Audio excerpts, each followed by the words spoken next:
안녕하세요 여러분. 온라인 21큐티 둘째 날 찾아오신 여러분을 환영합니다. 정말 잘 오셨어요. 어제는 우리가 큐티는 무엇인가에 대한 이야기를 했죠. 큐티라는 말을 처음 들어본 친구들도 있었을 텐데 큐티가 그렇게 중요하다고 라고 하는 이야기까지 들었어요. 사실 어제 들은 얘기로는 아직도 큐티가 뭔지, 왜 큐티가 중요하다라고 하는 건지 감을 잡기는 힘들 거예요.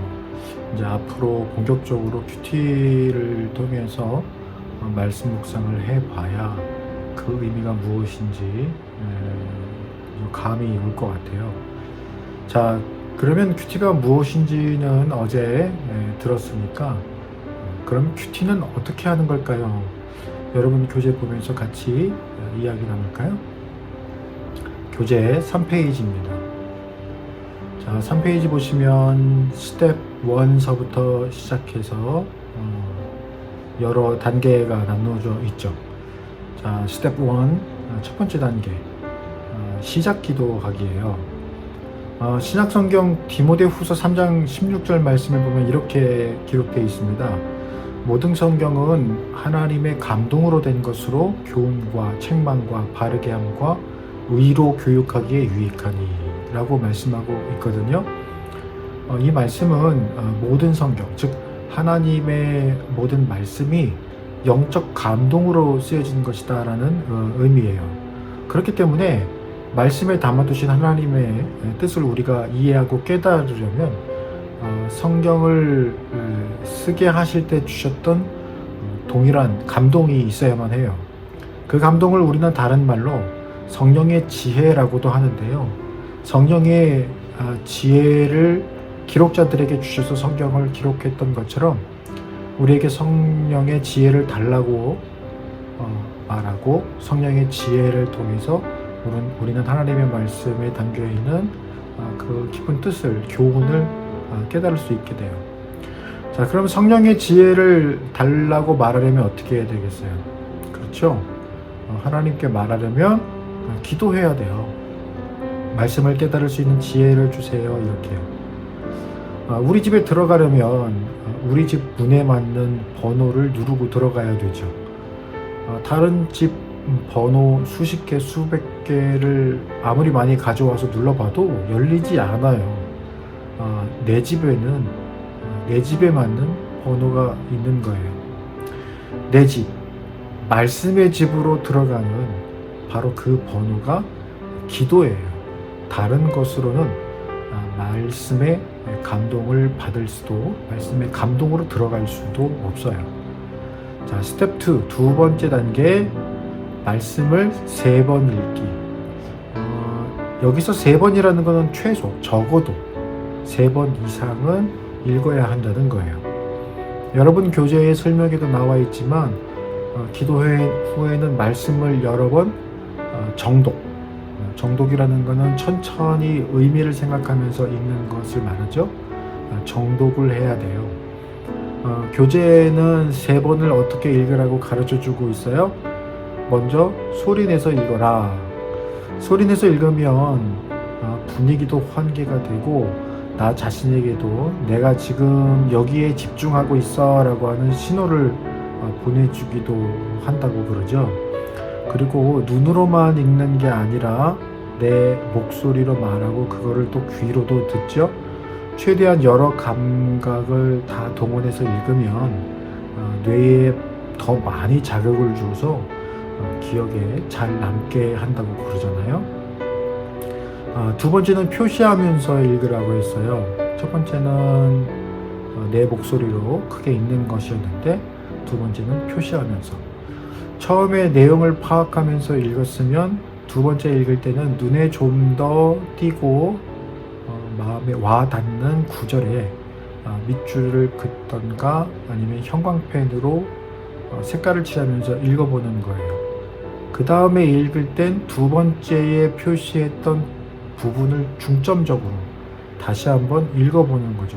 그리고 그 부분들이 또다시 마음에 와닿는다 생각되면 그 구절만 여러분 큐티책 아랫부분에 빈칸이 있으니까 한번 적어봐도 좋겠죠.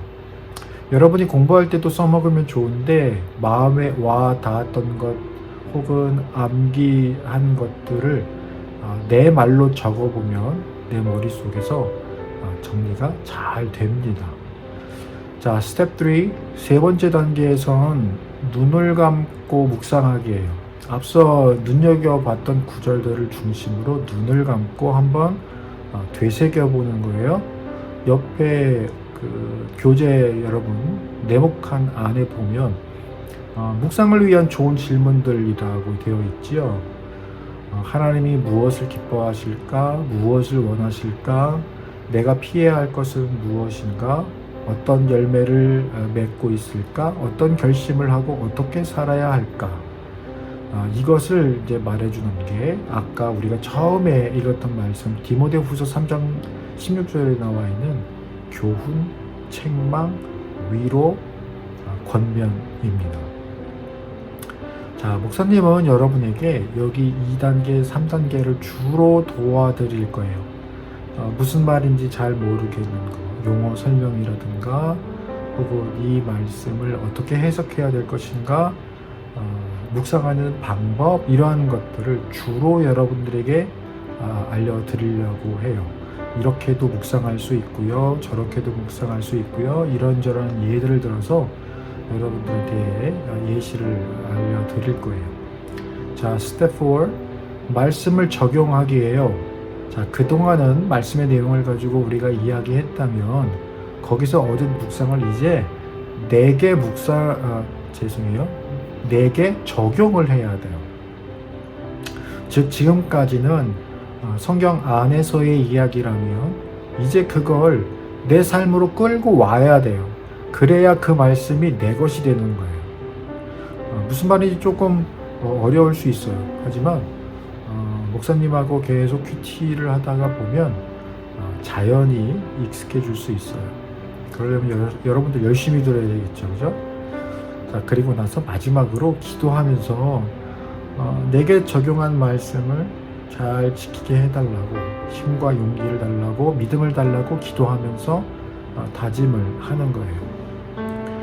자, 그러면 이제 교재 다음 장으로 넘어가서 4페이지 가보면요. 큐티를 하기 위해 준비해야 할 것은 무엇일까요? 이렇게 소제목이 나와 있죠.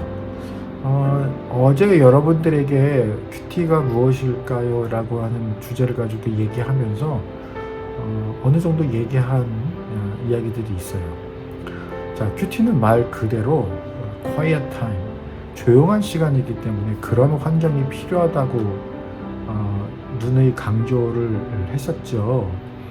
내 하루의 시간들 중에 가장 조용한 시간, 말씀에만 집중할 수 있는 장소, 그리고 적당한 교재가 필요하겠죠. 지금은 우리가 이제 이 교재를 사용해서 하고 있으니까요.